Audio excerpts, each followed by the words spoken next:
na natin kung sino ang mas malaki. Age problem tapos na po, Ma'am Reyna. Nasa ano na natin. Nandito na, in-upload ko na yung nakaraan. Nakapag-age problem na tayo dito, work problem, no? Dito sa ating YT. Ha? Hanapin nyo yan. Okay? Search nyo lang, Sir Tokwa. Ako din yun, no? Which is greater? O, paano natin malalaman kung sino ang greater? 3/5 or 2/5. Pagka pareho yung denominator natin, pag similar siya, no? Tawag natin similar, di ba? Pag pareho denominator. Siyempre, automatic, makikita natin sa numerator kung sino mas malaki. Okay? So, sino? Si 3. No? So, 3/5. Okay? Yung may maraming bahagi. Uy! Sir Aldis, very good, no? Next. Which is larger? O, ito. Cross multiply, sabi na Sir, very good, no? Eh, yun yung gagawin natin ngayon. Ha? Which is larger?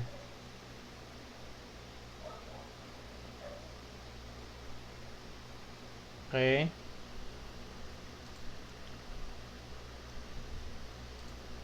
One-fourth or one-third? Thank you po, sir. Yes, thank you po. O, ito, paano natin siya malalaman? Ngayon, kapag pareho yung numerator, ang shortcut ko dyan, ako lang personally.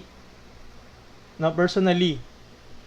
Kapag pareho yung kanyang numerator, ang tinitingnan ko dyan para malaman ko kung sino mas malaki, yung mas mababa numerator. No? Mas mababa numerator. Denominator. Sorry. Okay? Yan ay sa case na pagpareho yung numerator. Tapos, para hindi ka na magtanda ng ibang rules, ang pinaka-technique dyan, sabi ni Sir kanina doon, cross multiply mo. Cross multiply mo. Tapos, kung sino yung numerator niya, doon napupunta yan. Kunyari, ito, 1 times 4. Saan napupunta? Dito. Sa side na to, ito yan siya. Sa 1/3. Tapos ito naman, 3 times 1 magiging 3. So, sino mas malaki? Itong 4, di ba? Kasi 3, yung 4 mas malaki sa 3. Kanino ba yung 4? Dito. So, sino mas malaki? 1/3. No? Ulit. Cross multiply mo, mapupunta doon, magiging siyang 4. Ito naman, cross multiply mo doon, magiging 3. Sino mas malaki? Si 3 o si 4? Si 4. Kaya si 1/3 yung mas malaki. Okay? Iko-cross multiply mo. Pag kin-cross multiply mo, doon mapupunta si 3, doon mapupunta si 4. Sino mas malaki? Si 4 or si 3? Ito, nire-represent niya si 1/3. Ito, nire-represent niya si 1/4. So, sino mas malaki? Si 1/3. Dahil mas malaki si 4. Either kung sinong mauna. Okay? Next.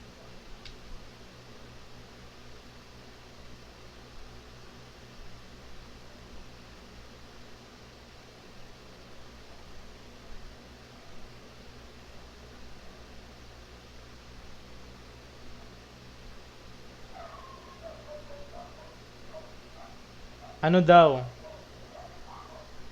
So dito, ito yung common. No? Tinatanong dyan, what is the first step when comparing 2/3 and 3/4? Add the denominator, find the numerator. So yung common na ginagawa natin doon is yung, ito, yung letter B. No? Find the common denominator. Kasi, kunyari, yan 2/3 tsaka 3/4 na yan. Kung hindi natin ginawa yung shortcut, no, ang ginagawa natin dyan, hinahanap natin yung kanilang common, which is 12. Tapos ito naman is 12 din. Ito, 12 divided by 3 times 2, magiging 8. Ito naman is magiging 12 divided by 4, 3 times 3, magiging 9. So, ayun yung pagko-compare. Siyempre, yung mas malaking numerator, yun yung magiging mas malaki. Yun yung common na ginagawa. Kaya yan tinanong. Pero, yung ginagawa ko dyan na shortcut ngayon, tinuro ko sa inyo kanina, yung ito, cross multiply mo doon, magiging siyang ilan?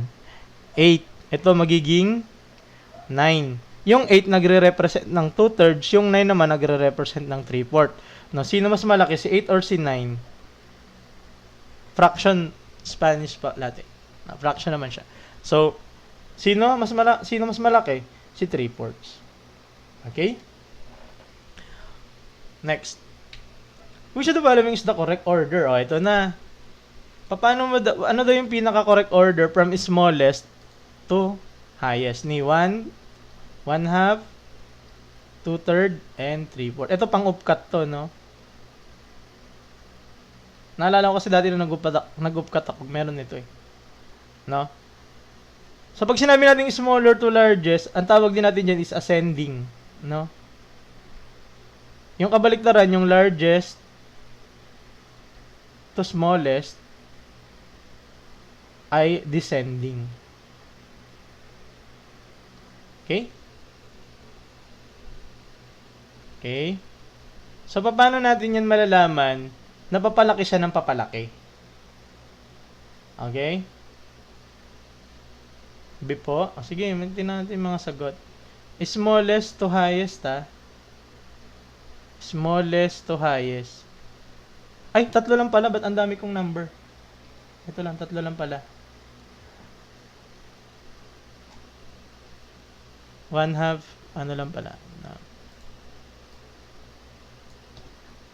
Magkakaiba. Ba't ano yung mga sagot nyo? A, B, A, B yan. Magkakaiba. B.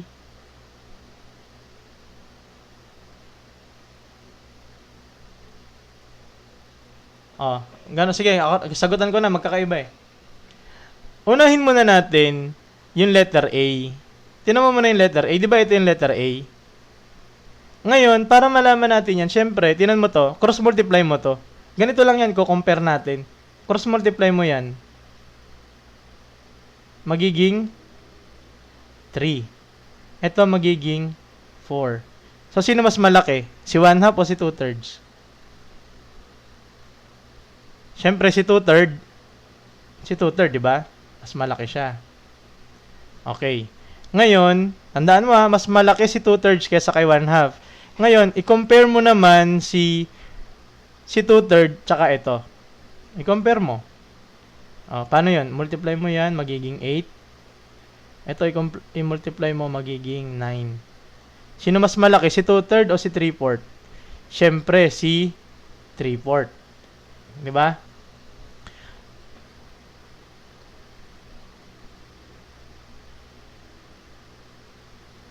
Okay? So, dito, nasaktuhan natin, nasakto siya. Di ba? So, ito, alam natin na si 2/3 mas malaki sa kanya. Tapos si 3/4 mas malaki sa kanya. So, ibig sabihin, sunod-sunod na sila, di ba? Nagets ba yon? Kaya ang sagot natin dyan is, tinan mo. Di ba ito mas maliit, mas malaki to si 2/3 kaysa dyan. Mas malaki to kaysa dyan. Kaya sunod-sunod na siya. Ito, si 2/3, si 3/4, mas malaki. Kailangan natin smallest eh. So, ikisa mo siya. Sino mas malaki? Si 2/3 o si 1/2? Siyempre si 2/3. O, mali siya. Diba? Ito, 1/2. O, sino ba mas malaki? Si 3/4 o si 2/3? Si 3/4, dapat nasa uli siya.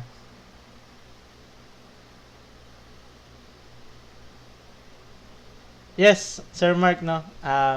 Sa CBRC ako tuturo, no? CSE and LET ang tinuturo ko. Pero parehong math naman doon, no?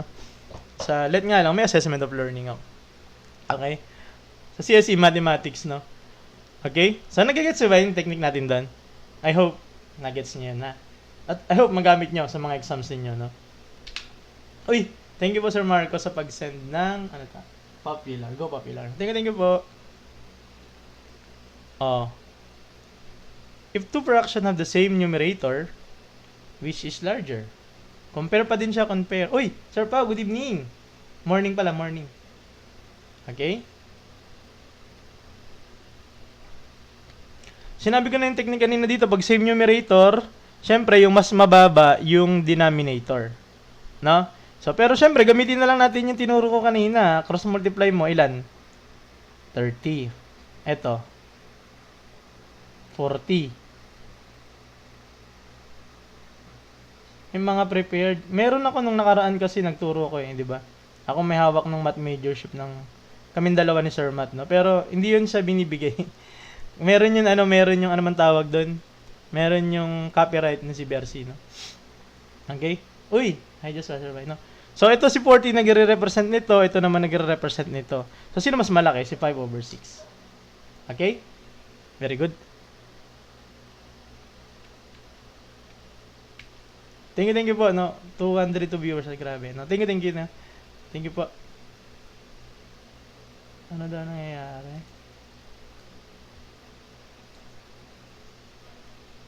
Okay? Next, no? Pa-follow na lang sa, ano, lahat ng mga ano natin, in-upload natin dyan, no? Thank you po, Ma'am Outsme. Thank you po sa mga gifts, so thank you po. Ay, congrats. Mga pumasa, no? Thank you. Congrats. Thank you po. Yes, applicable yan. Kung saan kayo mag-exam, no? Oh, ito na, addition na.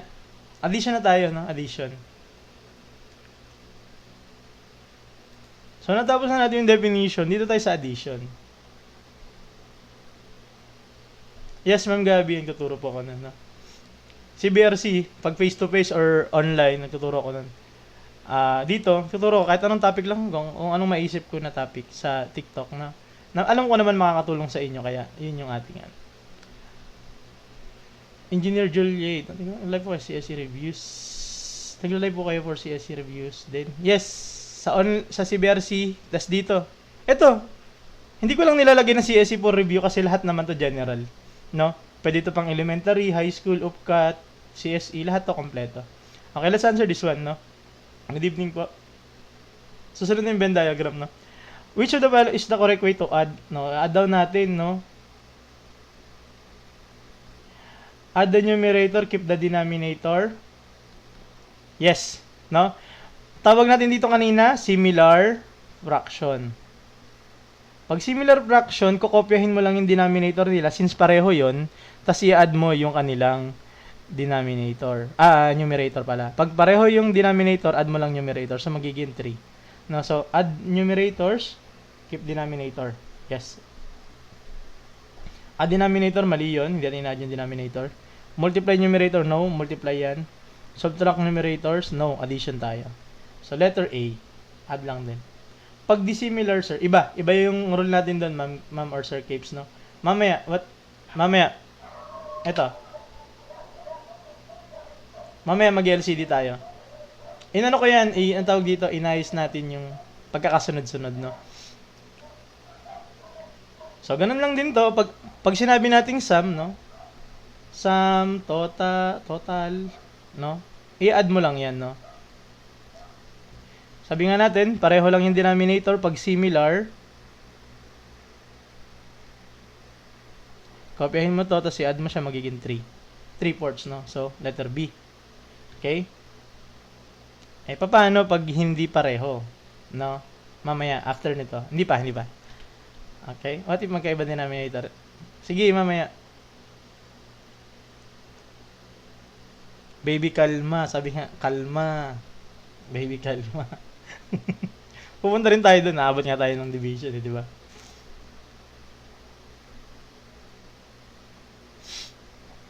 Magkapareho ulit yung denominator. Kopyahin mo lang. May file po. Wala tayong file, no? Okay?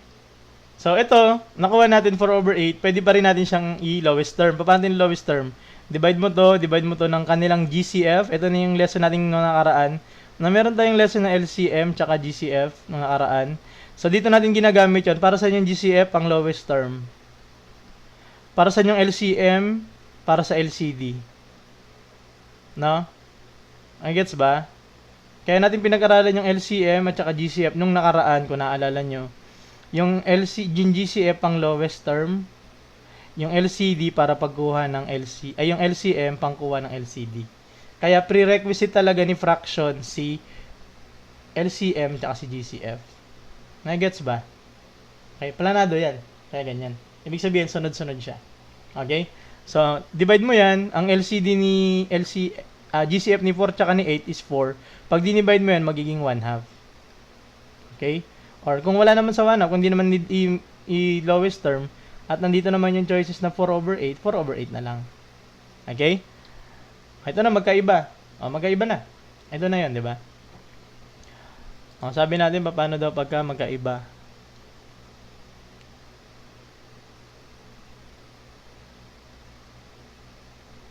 C, Sir Pao. Stick, yan. Sir Edgar. Uy, Sir Edgar. Good evening. Oh. So, kailangan natin hanapin dito yung LCD nila. Paano natin yun? Same lang siya paggawa ng LCM. So, 3. Sulat mo, pwede kang ganito. 3, 6, 9, 12, 15. Tapos meron ka naman ditong, di ba, yung 6. O, pag sinabi natin yung, skip counting yan, di ba? Pag LCD, skip counting mo siya. 12, 18, dot. Ito yung magkapareho sa kanila, no? 6 tsaka 12. Pag sinabi natin LCD, least common denominator. Pag sinabi natin denominator, ito yan, no? Yung mga yan. Na? Skip counting. Yung common, ito yon 6 tsaka 12. Nakita mo, 6 tsaka 12 yung common sa kanya. Ngayon, ang kailangan natin yung least. Sino ba yung least? Yung 6. Kasi nga, mababa. Diba? So, 6. Ngayon, ang gagawin mo dyan, 6 divided by 3 para siyang maging similar, no? Para siyang maging similar. So, anong gagawin natin doon? Ginawa na natin kanina 'yon, no? So, 6 divided by 3 yan ay magiging 2. I-multiply mo dito sa inyong numerator, magiging 4. Tapos dito naman, ganun din. 6 divided by 6, 1. Tapos, times dito, magiging 1 pa din. So, kung mapapansin mo, ito kasi, 1 over 6, syempre, kinopya mo lang din yan 1 over 6. Parang shortcut yun kung ayaw mong gawin tong process na to, divide tsaka multiply. Ito naman, ito, di ba? Itong 4 over 6 na yan. Parang 2/3 din yan. I-multiply mo to sa 2, i-multiply mo sa 2, magiging 4 over 6. No? So, mamaya butterfly method, no? Okay, so magiging parang ang itsura niyan, 4 over 6 plus 1 over 6. Ganyan siya. Ganito lang yung shortcut, di ba? Ginagawa natin. So, magiging, add mo lang yung numerator, sabi nga natin. And then, similar na siya, kukopyahin mo lang yung denominator. No, so, 5 over 6 siya. Nagigets ba? So, ganyan. O, paano naman the butterfly method? Okay? So, sagot natin doon letter C, no? Butterfly method. Alam nyo, ako, wala naman akong ano sa butterfly method. Kaso nga lang kasi meron siyang downside. Ano yung downside ng butterfly method, sir? So, gagawin muna natin yung butterfly method para sa mga hindi pa gaanong familiar. Ang butterfly method kasi is ganito lang. Sa susunod na yun, Ma'am Kimchi, yung fraction to decimal, no? Ito, i-multiply mo siya, itong dalawa. Ayan, multiply mo yan. Yung denominator magiging 18. Diba? Tapos, ang mangyayari naman dito sa taas mo, ito, i-multiply mo yan 2 times na magiging 12. So, magiging ito 12. Tapos, kung add yan o subtract, kokopyahin mo lang. So, add yan. Tapos, ito naman, multiply mo. 1 times 3 magiging 3. Okay, so, magiging ilan? 15 over 18. No? So, ano yung GCF nila? Ang GCF nila, yung greatest common factor nila is 3. No? So, kung i-divide mo to sa 3, i-divide mo to sa 3, ibig sabihin lang naman ng GCF kung ano na di-divide mo sa kanila para maging lowest term. Kasi nga, yung GCF, ang lowest term yon. So, ito magiging 5, ito magiging ilan? 16 ko sa mga nagpa-follow sa atin, no? Very good, very good. Tama yun, no, Sir Pao? Ayan yung, ano ko dyan, yung sentiment ko dyan, no? Mas mataas ang chance hindi naka-simplest form pag butterfly, pero okay na, ayaw mo mag-isip ng LCM, no? Tama yun. So, pag nilowest term mo, ayun yung prone doon, no? Prone ka sa maging malaking fraction. Ayan, no? 15 over 18. No? So, at saka isa pa, no? Kaya ako, hindi yan yung lagi kong unang tinuturo. Alam mo kung bakit? O, sige nga, yung mga mahilig mag-butterfly method yan, sige nga, butterfly method nyo nga to.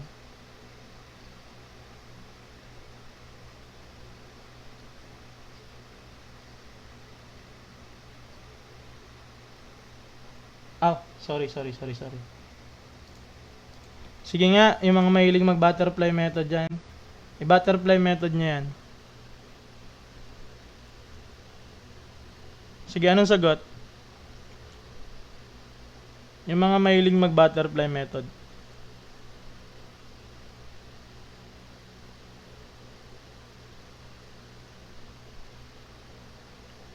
Sige, bibigyan ko kayo 2 minutes. Sagutan nyo yung butterfly method, ha. Yung Sige, butterfly method niya yan.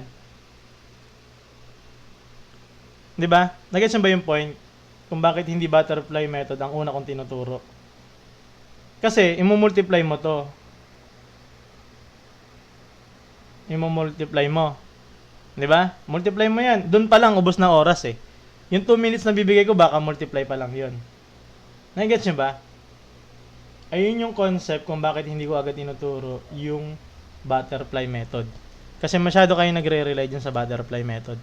Which is, mahirap siya. Ang gagawin mo lang dyan, dahil nakita mo, hindi mo kailangan yan i-butterfly method kasi itong 213 tsaka 4, parang ang LCM niyan is 426 lang. No? Ngayon, pag kinuha mo yung LCM, pinili mo yung method ng LCM or LCD, ito, 426 divided by mo rito, 2 lang yun. Ma'am Arima or Sir Arima, Sir, anong tips sa upcoming first year college? Maghanap ka ng friends na mahilig mag-aral. Yun yung number 1 kung ano. Kapag napunta ka sa hindi masisipag mag-aral, pag college ka, wala. Mapapariwara ka din kung mahilig mag-Dota yung mga yan, or mahilig mag-computer games. Kung ayaw mag-aral yan, hindi ka rin mag-aaral. Kung pala gimmick yan, gimmick ka din. No? Kung palakain yan, after nyo ng college, matataba na kayo, di ba? Ganun yan. Kung gusto mong makatapos ng college in saktong oras, maghanap ka ng mga kaibigan mo na mahilig mag-aral. Yun yung pinaka-tip ko. Okay? Depende sa... Yes. Divide mo. Ilan? 426 divided by 213. 2 times mo dito, 26. Ito, 426 divided by 426, 1 times 27, edi 27 lang. Ngayon, ilan yan? 53 over 426. Ganun lang siya. Diba? Ito na yung sagot. Ewan ko kung nalulowest term yan. Good morning, Sir Kaito. Piliin mo yung friend na mahilig mag-aral. Oo, tama yon. Isa man yan o 5. Basta mahilig mag-aral, makakagraduate ka on time. No? Sa amin sa civil engineering, pag namali ka ng sinamahan, 10 years ka sa engineering. Niwala ka sa akin. I've been there. Okay? So what is the sum of 1/3 and 1/2? 6 years ako sa college, no? Civil engineering. 4 sa TIP, 2 taon sa CCP. Okay? The more you stay in college, the more... Totoo yan. Gagaling ka na. Lahat na ng kalokohan, alam mo na. No? Mapupunta ka sa inuman, no? Lahat, mapupuntahan mo. Kasi ang tagal mo na eh. Di ba? Kakilala mo na yung mga driver na sinasakyan mo palagi. Dito, 1/2. Pag sinabi natin sum, plus yun, di ba? Ngayon, eto, advice ko sa inyo, butterfly. Tip of the top of the world, no? TIP. Tip of the top of the world. Dear TIP, you'll be in my heart forever. Mga taga TIP dyan, no? Dito, butterfly method. Gaganoon talaga pag mga engineering school, no? Matagal ka talaga. No? So, pag butterfly method, bakit? Pag mabababa yung mga numbers mo, pag mabababa, yan, butterfly method ka na. Yeah, you'll be in my heart forever, di ba? Kasi 10 years ka na eh, di ba? Magiging nasa puso mo na eh. Alam mo na yung kanta, di ba? Alam mo na yung TIP, mission and vision. Di ba? Kapag mas maliit lang yung mga number mo, dyan kita i-advise na mag-butterfly. Hindi naman ako against dyan eh. Against ako dyan pag malalaki yung number. Magba-butterfly ka lang pag maliliit. Butterfly ka. Multiply mo to. 6. Wait lang, no? May lakad ba kayo? May pasok pala? May pasok. Sige, bilisan natin natin. 3. Tapos plus 2. Magiging 5/6. Now, very good. Letter C. Okay? Very good, very good. Next. Ito. Pero pag multiplication yung fraction. Yes, meron tayo ng ma'am or sir Ken, no? Mamaya. Addition. Ano po usually math topic sa first year? Hindi ko na alam eh. Kasi Hindi ako inabutan ng K-12, no? Yung batch namin is hindi K-12. Hindi ko na alam ang first year math. Baka math in the modern world ba? Or pang grade 11, 12 yun. Hindi ko alam eh. Depende yata sa course. Ano yung defo? Ito. Ano sagot ni Sir Pao doon? 29/26. Wala sa choices. Okay? Add natin. Math in the modern world. Ayun. Ayun na yata ngayon yung bago. Deformable. Uy, wala tayo nun. Paano to? Paano gagawin natin dito? Anong gagawin natin? Mag-LCM ba tayo? Or LCD? Or mag-butterfly?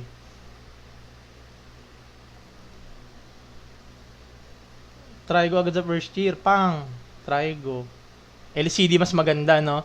Ang LCD ni 12, 24, 36. Si 18 naman, meron kang 18, 36. So, 36, di ba? So, 36. Mas mabilis dito yung LCD or LCM, no? 36 divided by 12, 3 times 5, magiging 15. 18 divided by, 36 divided by 18, 2 yun. Times 7 mo, magiging, ilan? 14? No? So, kung plus din, di ba? So, ilan? 29/36. Wala sa choices? Wala sa choice, pwede natin lagyan ngayon. 29/26. Okay, thank you po, no, sa mga nag-send ng gifts sa atin. Maraming salamat po. Dito, no, sa mga choices natin dito sa classroom ko, kung wala sa choices, pwede natin lagyan. Kasi dito sa classroom ko, process ang kailangan mo rito. Wala akong pakialam kung makatama ka o mamali ka. No? Hindi ko naman kayo bibigyan ng grade eh. Sasabihin ko sa inyo, sige, nakakuha ka ng letter ng 1 sa akin. 'Di ba? Hindi mo ba sir ituturo paggawa ng LCM ng hindi skip counting? Siguro kailangan ko ituro. No? Dat pala yun muna, no? Sir Pao, no? Hindi mo ba sir ituturo paggawa ng LCM ng hindi? Oo, no? Dat tinuro ko yun eh. Bago tayo proceed dito, no? Anyway, susunod na lang siguro yan. Dapat hindi nga, no? Para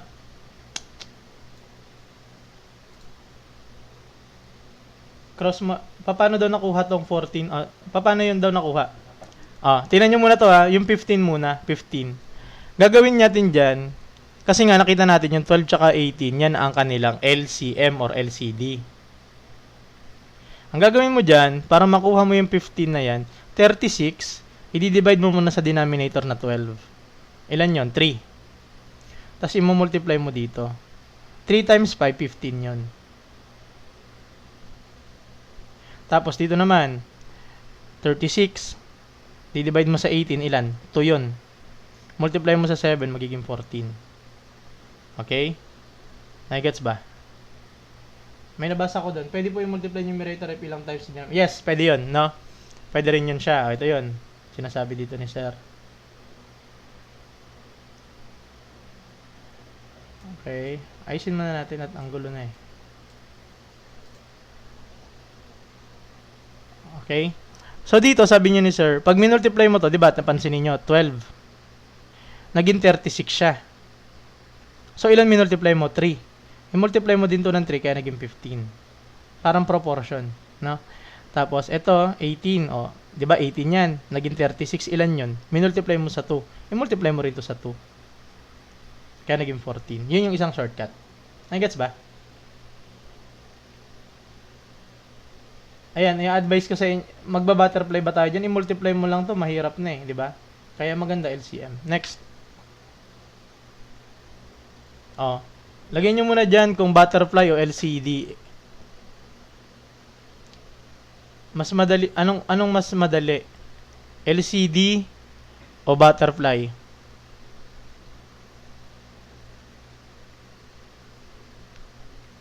Elementary. Pwedeng kayang-kaya sagutin yan. Kahit ano, no? Kayang-kaya nyo yan. Okay? So, ang gagawin natin, nakita mo, no? 7/9 plus 2/3. pag minultiply mo yan, magiging 27 pa, lalaki pa. LCD ka na lang kasi, eto naman, nakita mo 3 tsaka 9. O, ano yung LCD niya? Kitang-kita mo, 9. Diba? 3, 6, 9, tapos 9, 18. Ito na, 9 na. Oh. So, 9 yun ang LCD. Ngayon, ito, 9 divided by 9. 1. Times 7, edi 7. Kung titingnan mo din, kasi 9 na to, syempre 7 din yan, di ba? Ito naman, 9 divided by 3. Ilan? 3. Times 2 mo, magiging 6. Eh, parang ganito yan, no? No? Ito lang kasi yung shortcut ng pagkakasulat, pero pareho lang yan, di ba? So, ayun yung ating ginagawa dyan. O, i-add mo na ngayon. Kung ano man yung gusto mo sa dalawa, okay lang yan. 7 plus 6, o, ganito rin, 7 plus 6, 13 over 9. Nasisimplify pa ba, yes or no? Pakilagay nga kung yes or no. Nasisimplify pa ba to? No. So, sagot natin doon, very good. Okay? So, 30. O, ito. Ito gusto ko. Itong problem na to. O, add mo daw. Ano yan, mix yan, mix. O, i-mix mo daw. 2, 1/4 plus 1. Sige nga, kayo, tanong ko muna. Paano way nyo siya ina-add? Anong way kayo nag-add pagka ganyan? Sige nga. Paano kayo nag-add pagka ganyan? Convert nyo muna improper. Pwede yun. Add na agad whole. Yan. Ayun yung dalawa. No? Kasi to, minsan kasi, nung elementary ako, no, grade 2 ata. No? Ang ginagawa ko dyan, grade 2 ba grade 3? Hindi ko alam eh. Ito, ina-add ko siya. Testing na natin kung magiging pareho yung sagot, no? Add muna natin yung parehong whole number. Magiging 3 yun, di ba? Grade 3. Hindi ko alam, hindi ko matandaan. Tapos, ito naman ang i-add ko. Parang 1/4 plus 2/3. No? Tapos ipag-add mo ngayon yan. Anong LCD nila? 12. Or pwede ka rin pwede ka rin mag-butterfly. Butterfly mo dito. Magiging 12. Tapos ito naman, magiging 3. Plus ito, magiging 8. Okay, so ilan yan? 11/12. Pagka ginawa naman natin siyang yung kabila, yung ano natin, yung LCD is 12 divided by 4 times 1 magiging 3 plus 12 divided by 3 which is 4 times 2 magiging 8. Pareho din, 11/12 din yung sagot. Parang 3 over ganyan siya. Tapos i-convert natin into improper. Multiply mo yan. 3 multiply. 3 times 12 magiging 36. Tama ba? Tapos, ano ba itong gagawin natin dito? I-add. No, add mo yan. Add. Magiging 47/12. Okay? So, yun yung ating sagot. Tapos, yung isang method niyan, yung sinasabi ko, burahin ko na to ha. Ang isang method yan, yung proper talaga na method, no, yung totoong ginagawa talaga, is, eto, i-convert muna natin. Multiply mo to, magiging 8. Tapos, multiply to, magiging 8 plus 1, magiging 9. Tapos, yung denominator mo, kukopyahin mo. Ito naman, multiply. 1 times 3, magiging 3. Plus 2, magiging 5. 5/3. Okay? And then, kunin natin, dito, mabababa yung number. Pag mabababa yung number, pwede mo siyang anong gagawin mo? Pwede kang mag-butterfly method. No? Butterfly method ka. Dalawa gagawin natin. Isang butterfly, tsaka isang hindi butterfly, no? Butterfly ka. Multiply mo tong dalawa na to, magiging 12. Tapos ito naman, multiply. Magiging 27 plus 20. Magiging ilan? 47 ba? Over 12. So, pwede siya sa butterfly. Paano naman yung hindi butterfly? Ngayon, dalawang method na ginagawa natin para sure, no? Anong LCD ni 4 tsaka ni 3? Yun ay 12. Tapos, 12 divided by 4, ilan yun? 3 times 9, 27. Plus 12 divided by 3, 4. Times 5, 20. So, magiging sagot niya pareho naman is 47 over 12. Nagets ba? No? Dalawang method na yan ha, para sure. Okay? So, I hope may natutunan kayo ngayon. Meron pa. Okay? If kaka-join ko lang. Uy, thank you po, Ma'am Ohets Miking na. Thank you po. So dito, ibang form lang yung pagkakatanong. Siyempre, merong times na salamat po no. Sir Ray no. B. So parang minsan yung teachers natin nililito tayo no. Gagawin niya yan no. Kunyari, pang college na to kasi may naka-X, may naka-Y. Pero addition lang naman yun eh, 'di ba? Sabi niya, yung value ng X mo is 2 over 5. Tapos yung Y mo naman is 3 over 10. Pag pinag-add mo daw yan, ano magiging sagot? No, so dalawang method yung gagawin natin para sure no, para walang reklamo. Multiply mo muna to. Butterfly method muna, mababa naman yung digit, no? So magiging 50. Tapos ito, cross multiply mo to, ilan? 20. Kung plus yan, plus ka din. Tapos ito, ilan? 15.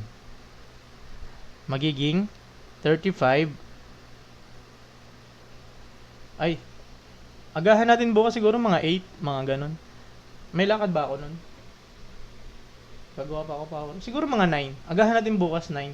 Magdo-donate kasi kami ng dugo. Punta kami ng isang ospital para mag-donate. Tapos, uwi ako dito na. Wala naman akong exam bukas. Kaya lang kagabi kasi 2 nights wala kasi exam ko kanina tsaka kahapon. Bati nung isang araw na. So ano, tapos 35 over 50. Ano yung kanilang alas 8. Alas 8 bukas or 9. Anong GCF ni 35 tsaka ni 50? Ibig sabihin ng GCF, kung ano yung pwede natin ipan-divide sa kanila. Divide mo ng 5, divide mo ng 5. No? Bakit ko nang kinalalaman 5? Kasi ito nag-end sa 5, ito nag-end sa 0. Pwede ko i-divide ng 5. So magiging 7 over 10. Pwede pa ba? Greatest common factor. Tama yan, Sir Paul, no? Pwede pa ba yan? Hindi na. Ito na yung final answer natin. 7 over 10. No, paano naman siya gagawin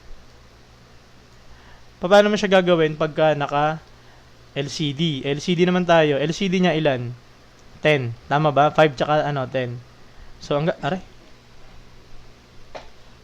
LCD is, ang gagawin natin, 10 divided by 5, 2. Times 2 magiging 4. Ito naman, 10 divided by 10, 1. Times 3, magiging 3. Kaya magiging 7 over 10 din. Na, pareho lang. Nag-gets ha? Thank you po, Sir Alan, sa pag-send ng rose. Wow. Thank you po, no? Thank you po. Na-appreciate ko po lahat yan. Ibig sabihin, natututo, no? Ibig sabihin, nakakatulong yung channel natin, no? Okay, thank you po no sa mga nagpa-follow sa atin, nag-a-add, nag-share, no? Number 40 po, sir. Okay. Ay, dumaan mo na yung ating Okay. Ayun yung ating Ito nandito yung natin ha. Yung ating full tutorials nandito kayo na-upload. Ito mga reels no, pag nag-iisipan ko sa Facebook. FB pala. Yes, pwede rin to sa kanya. Commercial, sarap commercial.